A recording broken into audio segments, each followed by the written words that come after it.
बऱ्याच दिवसांनी एक व्हिडिओ येतोय आपला, पण मी असा प्लॅन केला की जर एकच व्हिडिओ येतोय बऱ्याच दिवसांनी तर तो व्हिडिओ बेस्ट असला पाहिजे. मग बेस्ट व्हिडिओसाठी दोन ऑप्शन्स होते. एक तर ऑप्शन बाईंगबद्दल बोलायचं आणि एक दुसरा ऑप्शन होता तो म्हणजे ऑप्शन सेलिंगबद्दल बोलायचं. तर मी थर्ड ऑप्शन चूज केला. त्यामध्ये मी काय ठरवलं की आपण option buying versus option selling. खूप मोठी डिबेट चालू असते की ऑप्शन बाईंग चांगली का ऑप्शन सेलिंग चांगली, ऑप्शन बाईंगमध्ये जास्त लोक कमवतात का ऑप्शन सेलिंगमध्ये जास्त लोक कमवतात. तर या व्हिडिओमध्ये प्रत्येक प्रश्नाचं उत्तर असणार आहे. तुम्ही व्हिडिओ शेवटपर्यंत बघा. डिटेलमध्ये मी व्हिडिओमध्ये या कम्पेअर करणार आहे ऑप्शन बाईंग चांगली का ऑप्शन सेलिंग चांगली. एकदम मायन्यूट डिटेल्स आपण कम्पेअर करणार आहोत आणि लास्टला आपण कंक्लुजन काढायचं आहे की नक्की ऑप्शन बाईंग चांगली का ऑप्शन सेलिंग चांगली. ठीक आहे, तर आपण सुरुवात करूयात या व्हिडिओला. Let's go. सगळ्यात पहिला जर कुठला मेजर पॉईंट असेल option buying versus option selling, तर सगळ्यात पहिली गोष्ट म्हणजे कॅपिटल रिक्वायरमेंट. म्हणजे ऑप्शन बाईंगमध्ये किती कॅपिटल लागते आणि ऑप्शन सेलिंगमध्ये किती कॅपिटल लागते. तर सुरुवात करण्याआधी मी तुम्हाला सांगतो, ऑप्शन बाईंग तुम्ही करू शकता 5 ते 10 हजार रुपयामध्ये. ठीक आहे, 5 ते 10 हजार रुपयामध्ये. तर आणि ऑप्शन सेलिंग करण्यासाठी आपल्याला लागतात अराउंड ठीक आहे 1.5 लाख रुपये एका लॉटला. हा आपण एका लॉटची किंमत सांगतो इथे मी. एका लॉटला लागतात 1.5 लाख रुपये ऑप्शन सेलिंगमध्ये आणि ऑप्शन बाईंगमध्ये एका लॉटला लागतात 5 ते 10 हजार रुपये. पण जर आपण हेजिंग यूज केली तर आपला हाच लॉट अराउंड 35 ते 40 हजारमध्ये बसून जातो. ठीक आहे, तर ह्या हेजिंगच्या प्रोसेसेस असतात. पण तरीही बघितलं तर कॅपिटल वाईज जर इथे बघितलं तर विनर कोण आहे, तर ऑप्शन बाईंगमध्ये तुमची कमी कॅपिटल लागते आणि कमी कॅपिटलमध्ये तुम्ही जास्त कमवू शकता. ऑप्शन सेलिंगमध्ये तुम्हाला एक 40 ते 50 हजार रुपयाच्या आसपास लागतात एका लॉटसाठी विथ हेजेस. आणि जर तुम्हाला नेकेड ऑप्शन सेलिंग करायचे असेल तर तुम्हाला 1.5 लाख रुपये लागतात एका लॉटसाठी. तर हा डिफरन्स आहे, मेजर डिफरन्स ऑप्शन बाईंग आणि ऑप्शन सेलिंगमधला कॅपिटल रिक्वायरमेंट. यानंतर दुसरा एक पॉईंट म्हणजे ज्यामध्ये आपल्याला ऑप्शन बाईंग आणि ऑप्शन सेलिंग कम्पेअर करू शकतो तो म्हणजे प्रोबॅबिलिटी ऑफ विनिंग. म्हणजे जास्त करून कोणाचे जिंकण्याचे चान्सेस असतात, ऑप्शन बायरचे का ऑप्शन सेलरचे. तर ते पाहण्यासाठी मी तुम्हाला एका दुसऱ्या टॉपिकवरती घेऊन जातो. मार्केटमध्ये 3 टाईपचे ट्रेंड असतात. ठीक आहे, मार्केटमध्ये 3 टाईपचे ट्रेंड असतात. एक साईडवेज, एक अप ट्रेंड आणि एक डाऊन ट्रेंड.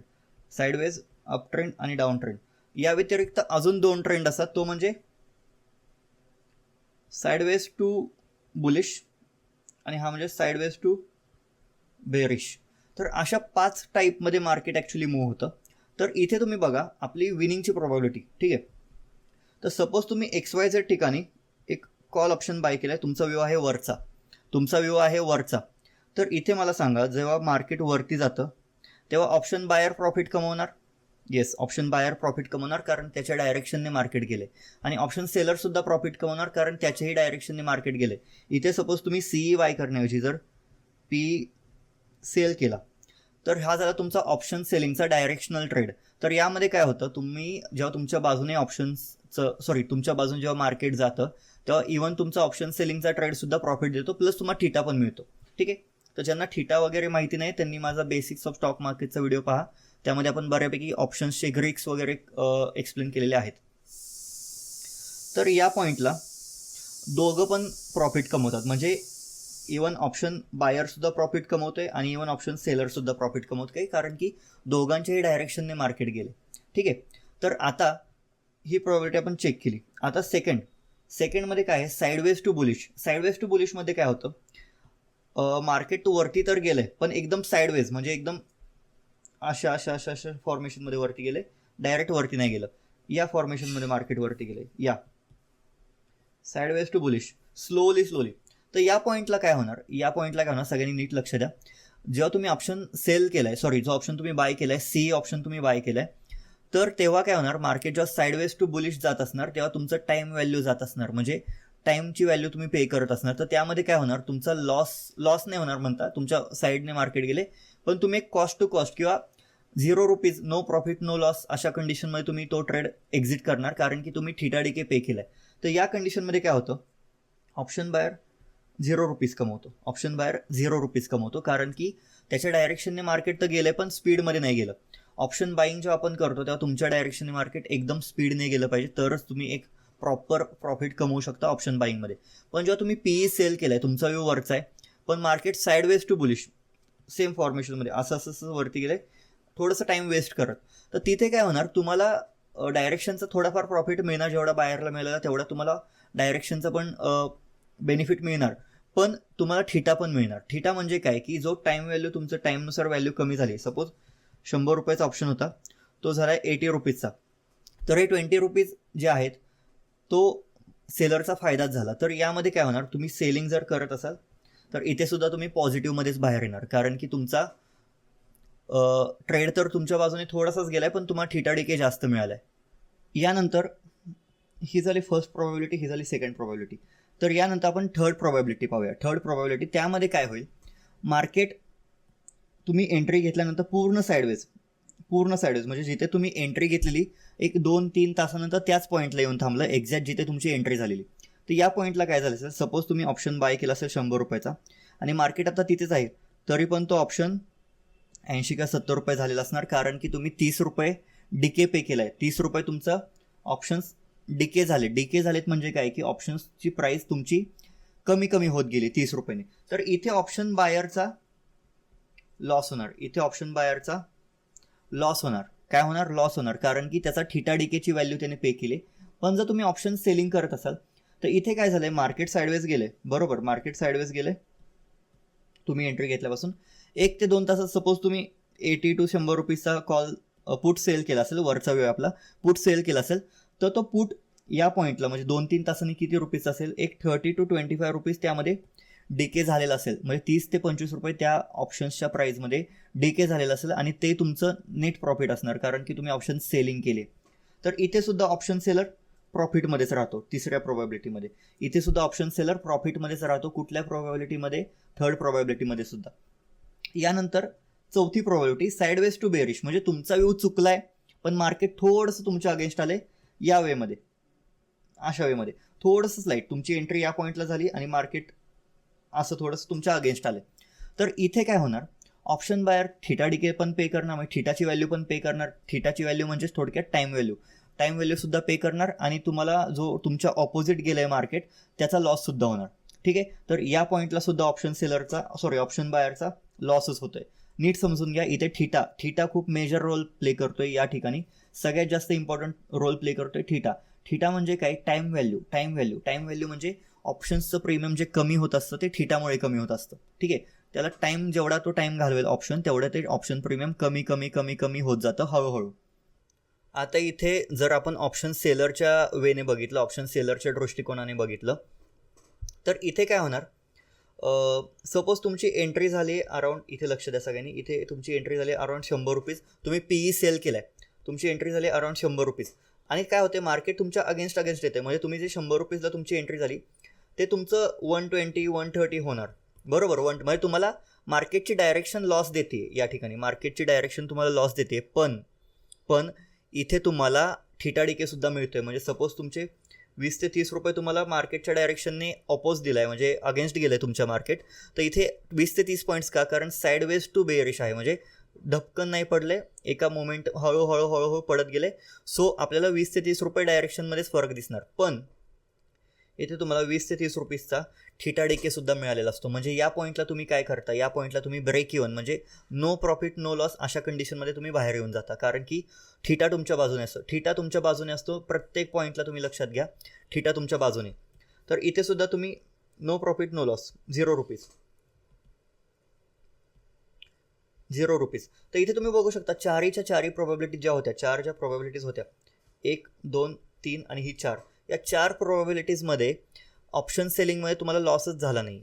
आता राहिली चौथी प्रोबॅबिलिटी, ही डायरेक्ट डाऊन ट्रेंड, म्हणजे एंट्री घेतल्या तुम्ही सपोज इथे या पॉईंटला एंट्री घेतली आणि तुमचा व्यू वरचा आहे, पण इथून मार्केट डायरेक्ट खाली आलं, तर अशा पॉईंटला काय होणार, ऑप्शन बायरचा सुद्धा लॉस होणार आणि ऑप्शन सेलरचा सुद्धा लॉस होणार, कारण की इतक्या सडन डाऊन मूवमध्ये थिटा डिके सुद्धा नाही वाचू शकत आणि ऑप्शन बाईंगमध्ये सुद्धा प्रॉब्लेमच होणार. सो ओव्हरऑल तुम्हाला इथे बघून समजू शकतं की ऑप्शन सेलरची प्रोबॅबिलिटी ऑफ विनिंग जास्त आहे.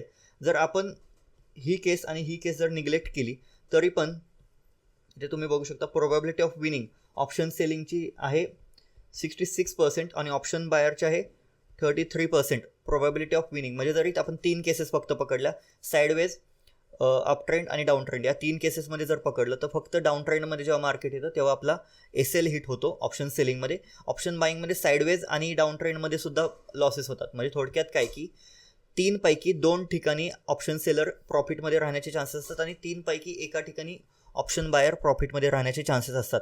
तर हा झाला मेजर बेनिफिट ऑप्शन सेलिंगचा, ज्यामुळे लोक जास्त करून ऑप्शन सेलिंगमध्ये येतात. ठीक आहे, कारण की थीटा डिके त्यांच्या बाजूने असतो. म्हणजे थीटा डिके, थोडक्यात थीटा डिकेला तुम्ही एक पाण्याचा प्रवाह असं समजून चाला. सपोज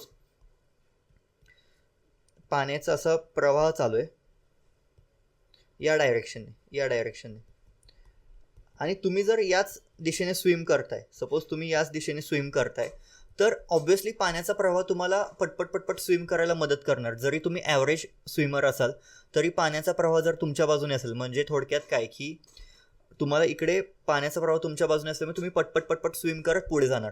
पण जर तुम्ही चांगले स्विमर आहात पण तुम्ही अगेन्स्ट द फ्लो, म्हणजे अगेन्स्ट द पाण्याचा प्रवाह ट्राय करताय स्विम करायचं, तर या पॉईंटला तुम्हाला अवघड जाणार. कारण की तुम्ही बेस्ट आहात स्विमिंगमध्ये, पण पाण्याचा प्रवाह, जे नेचर आहे पाण्याचा प्रवाह, तो तुमच्या अगेन्स्ट आहे. तसंच आहे ऑप्शन सेलिंगमध्ये.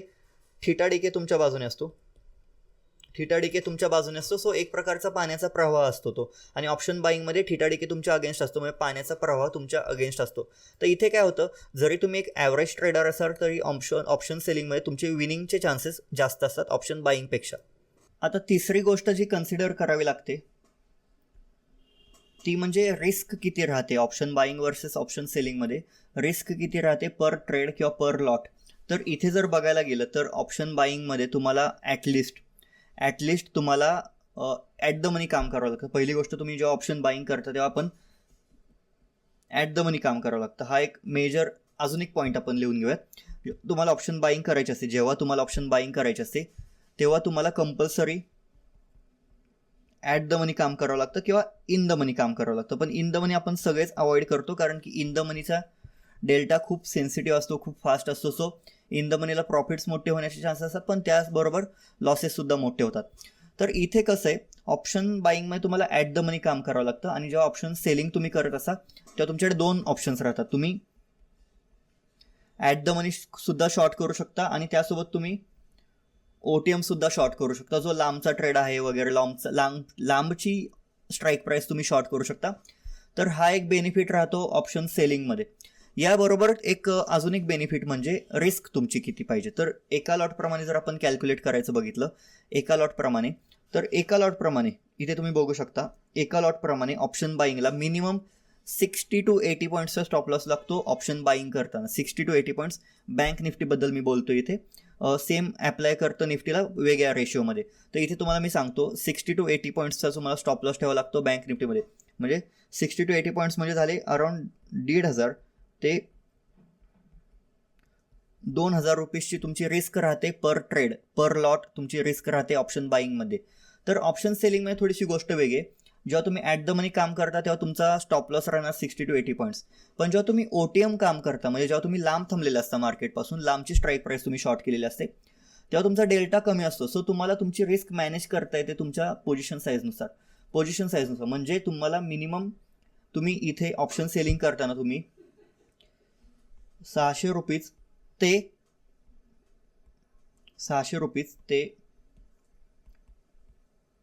1,500 रुपीज, म्हणजे थोडक्यात 600 रुपये ते 1,500 रुपयाच्या रिस्कमध्ये तुम्ही काम करू शकता ऑप्शन सेलिंगमध्ये.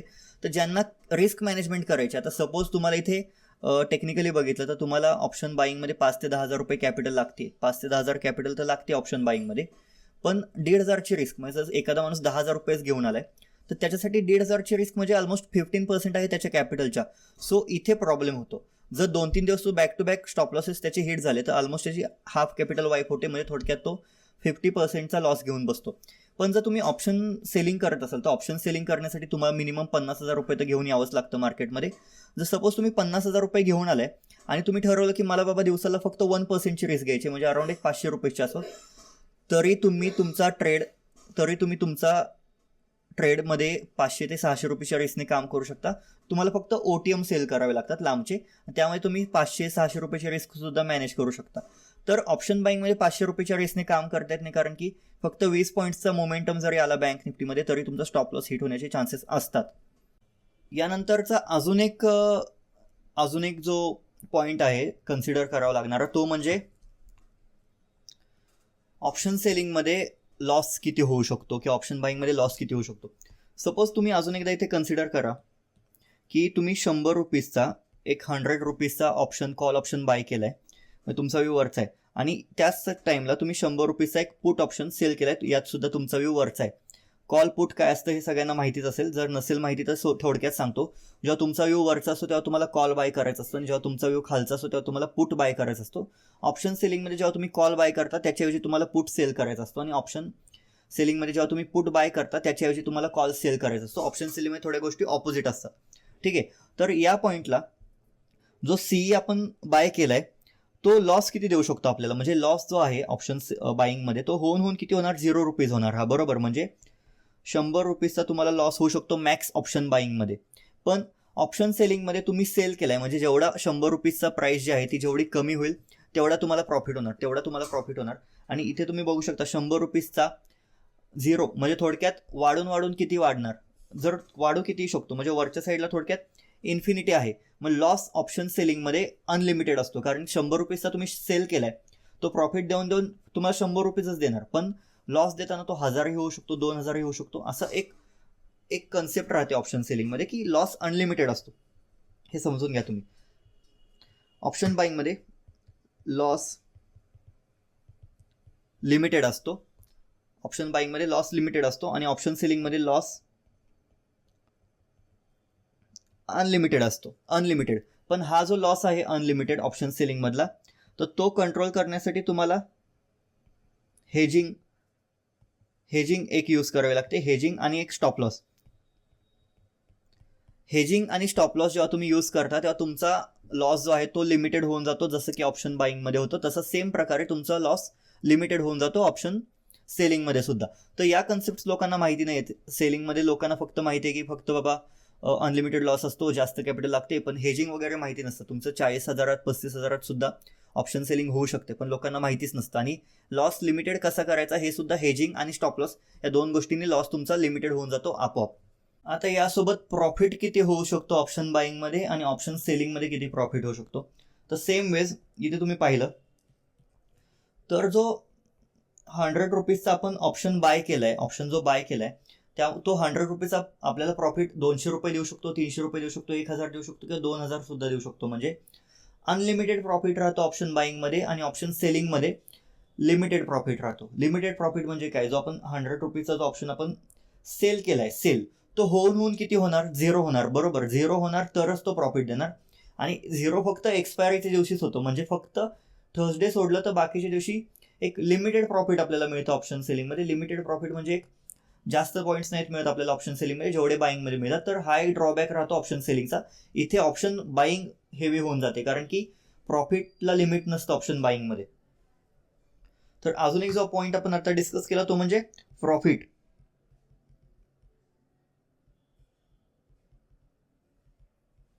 आणि इथे आहे प्रॉफिट लिमिटेड. तर हा एक ड्रॉबॅक आहे ऑप्शन सेलिंगचा की प्रॉफिट तिथे लिमिटेडच असतं. तर या सगळ्या डिस्कस केलेल्या गोष्टी आपण जर पाहिल्या, नॉर्मली जर तुम्ही युट्यूबवरती कुठलाही व्हिडिओ पाहिला तर तुम्हाला हे समजून जाईल की ऑप्शन बाईंग आणि ऑप्शन सेलिंगच्या ज्या व्हिडिओज पोस्ट केल्या आहेत मार्केटमध्ये किंवा ज्या युट्यूबवरती लोकांनी, त्यामध्ये बेसिकली यापेक्षाही कमी माहिती दिली जाते. फक्त ठिकाणी तुमच्या बाजूने असतो वगैरे अशा गोष्टी सांगितल्या जातात. पण ओव्हरऑल काय आहे कंडिशन, ऑप्शन बाईंग चांगली की ऑप्शन सेलिंग चांगली, हे कोणच सांगत नाही. अजून एक पॉईंट जो यामध्ये आपण डिस्कस केला पाहिजे तो म्हणजे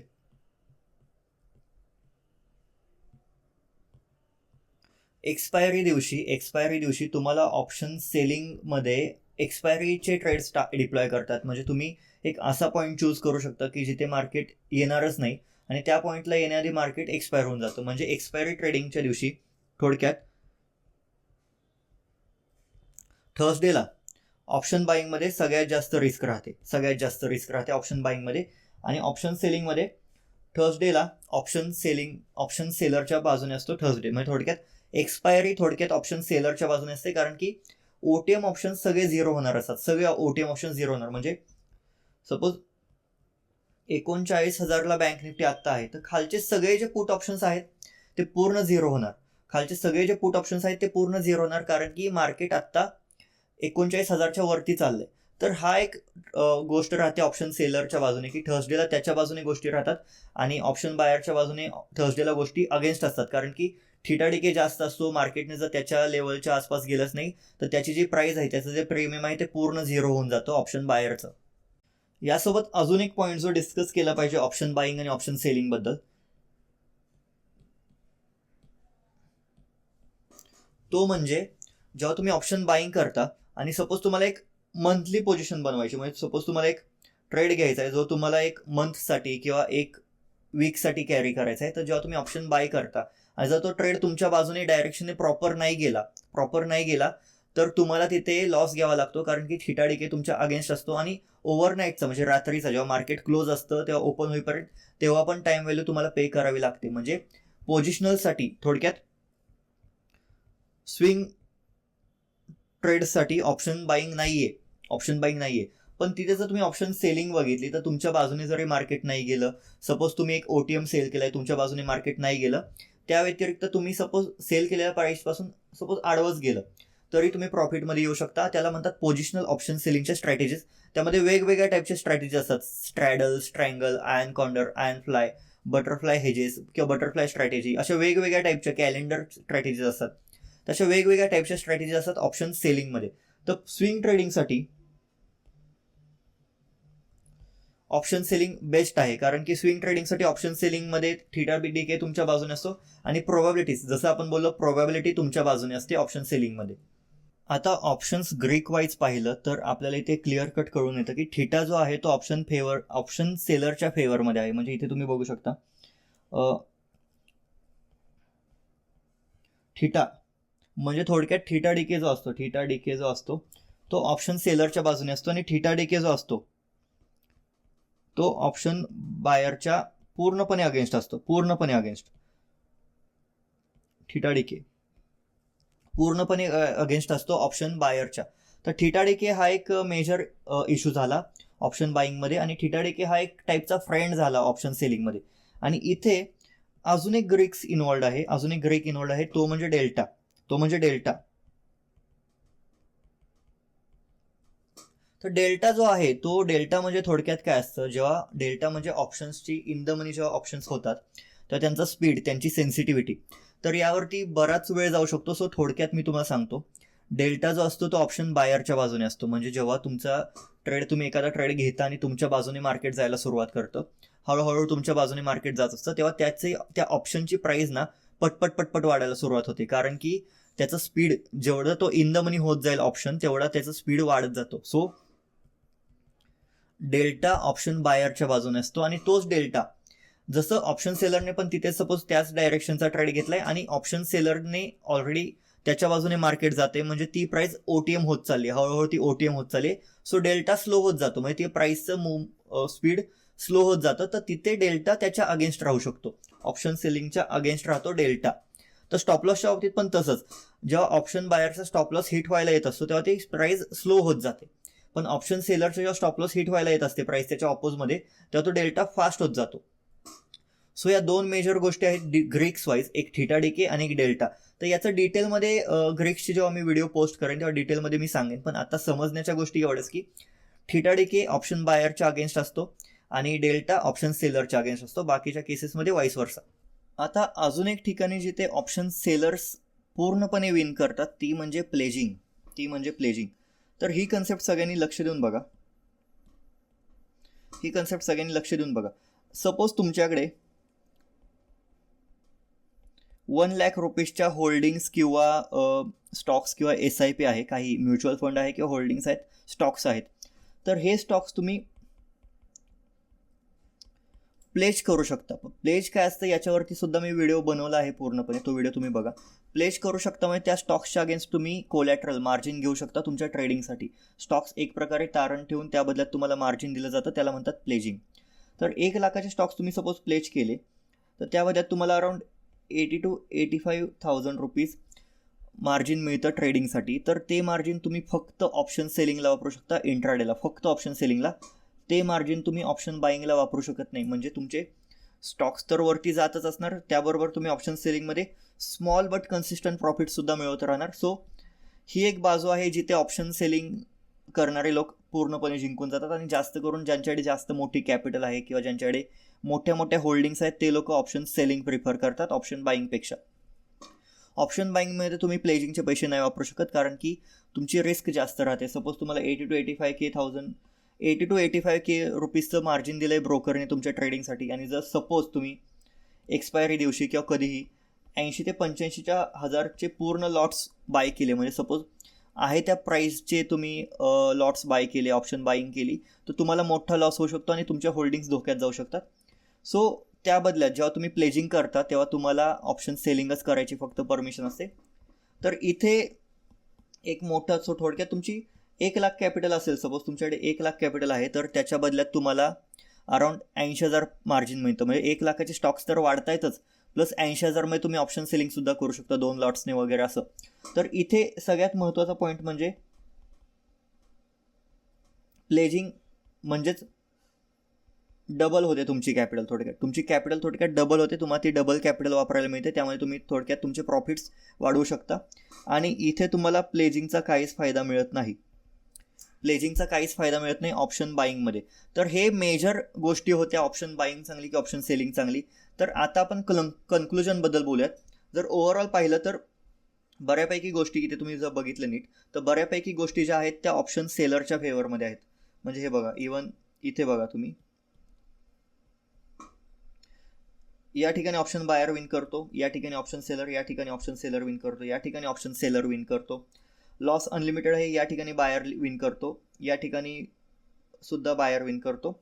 इथे ऑप्शन सेलिंगच्या बाबतीत तुम्ही बघू शकता सेलर विन करतो, म्हणजे एक्सपायरी ट्रेडिंगच्या बाबतीतचं मी बोलतोय. तसंच इथे जेव्हा तुम्ही स्विंग ट्रेडिंग करायची असते, जेव्हा पोझिशनल ट्रेड्स घ्यायचे असतात तुम्हाला इंडेक्समध्ये किंवा स्टॉक ऑप्शन्समध्ये, तेव्हा तुम्हाला ऑप्शन सेलिंगमध्ये तुम्ही विन होता. थीटा डीकेच्या बाबतीत सुद्धा ऑप्शन सेलिंगमध्ये तुम्ही विन होता.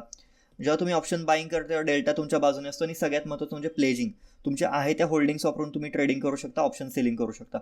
तर अशी जर ओव्हरऑल कन्क्लुजन पाहिलं तर थोडक्यात सगळ्या गोष्टी ऑप्शन सेलिंगच्या बाजूने आपल्याला दिसतात. आणि असं तुम्ही म्हणताना ऐकलं असेल की फक्त ऑप्शन सेलर्सच मार्केटमध्ये पैसा कमवतात. तर ॲक्च्युली आपण आता कन्क्लुजनवरती येऊयात. तर मार्केटमध्ये काम करायला जर तुमच्याकडे डिसिप्लिन असेल तर तुम्ही ऑप्शन बाईंगसुद्धा करू शकता. ठीक आहे, प्रॉपर जर तुमच्याकडे प्रॉपर डिसिप्लिन असेल तर ऑप्शन बाईंगसारखं तुमच्याकडे कुठलंच टूल नाही आहे की इतकं पॉवरफुल, इतक्या पोटेन्शियलवालं. पण जर तुमच्याकडे डिसिप्लिन नसेल, जर तुम्हाला वाटते की बाबा डिसिप्लिनची माझ्याकडे कमी आहे आणि माझ्याकडे, तर तुम्ही ऑप्शन सेलिंगकडे वळा. स्टार्टिंगच्या फेजमध्ये ऑप्शन सेलिंगकडे वळा, हळूहळू तुमची कॅपिटल ग्रो करा, तुमचं डिसिप्लिन वाढवा, मग तुम्ही ऑप्शन बाईंगकडे येऊ शकता. तर तसंच सपोज एखाद्याकडे सपोज 40,000 रुपयेच कॅपिटल आहे, तर त्याने काय केलं पाहिजे, ज्याच्याकडे 40,000 रुपयेच कॅपिटल आहे त्याने, त्याची रिस्क किती झाली दिवसाची, 800 रुपीजच्या आसपास.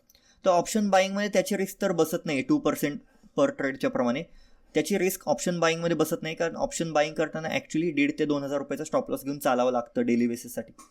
आणि ऑप्शन सेलिंगमध्ये तुम्ही 800 रुपीजच्या रिस्कने काम करू शकता. तर ज्यांची कॅपिटल कमी आहे, एक 40,000 50,000च्या आसपास ज्यांची कॅपिटल आहे, ते ऑप्शन सेलिंग ट्राय करू शकतात. तुमची कॅपिटल वाढल्यानंतर तुमची जर इच्छा असेल तर तुम्ही ऑप्शन बाईंग करू शकता.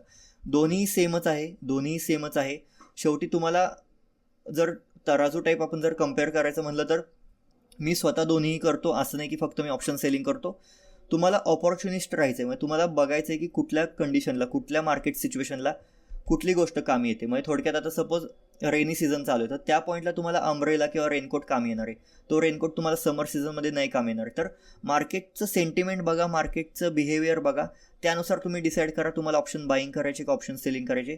मी बेट करतो की हा व्हिडिओ तुम्हाला आवडला असेल, आणि जर अशाच व्हिडिओज तुम्हाला पाहिजे असतील तर प्लीज आमच्या चॅनलला सबस्क्राईब करा, व्हिडिओ लाईक करा, व्हिडिओवरती कमेंट करा, व्हिडिओ शेअर करा तुमच्या मित्रांसोबत, जे लोक ट्रेडिंग करतात त्यांच्यासोबत हा व्हिडिओ शेअर करा. जर अशाच व्हिडिओ पाहिजे असतील तर प्लीज तुमचा सपोर्ट असाच राहू द्या. आम्ही अशा टाईपचा बेस्ट कंटेंट घेऊन यायचा प्रयत्न करतो. महाराष्ट्रामध्ये आपल्यासारखा बेस्ट चॅनल कुठलाच नाही आहे, हे मला माहिती आहे. आणि जे लोक सबस्क्राईब करतात या चॅनलला त्यांनासुद्धा माहिती आहे की ट्रेडिंगचं नॉलेज देणारा, प्युअर ट्रेडिंगबद्दल नॉलेज देणारा चॅनल हा फक्त एकच आहे, वॉल स्ट्रीट मराठी. तुमचा सपोर्ट असाच राहू द्या. Thank you so much.